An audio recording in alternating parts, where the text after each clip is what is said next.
During the half-yearly examination, Deepika's mark in English is more than her mark in science, but less than her mark in math. I'm going to write this down in a nice order. I'm going to write top is highest, bottom is lowest.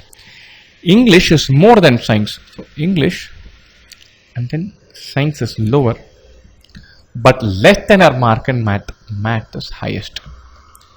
Her science mark is more than her mark in history. So history is even lower, but not as much as her marks in geography. So geography is higher than science.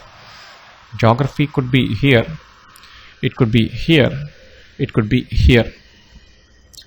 We know that geography is more than science, but we don't know whether it is in between English and science, in between English and math, higher than math, or equal to English, equal to math. We don't know. Geography could be anywhere.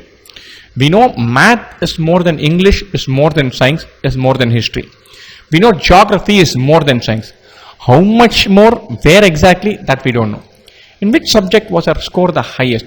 Highest is not English, not science, not history, but it could be math, it could be geography. So it could be this, it could be this.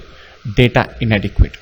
So don't jump in and mark an answer. Just because it is more than science, don't mark it here or right at the top. It could be in any of the places. So you have to accept that it could be anywhere and say, oh, maybe it could be anywhere. So data is not sufficient to answer this question.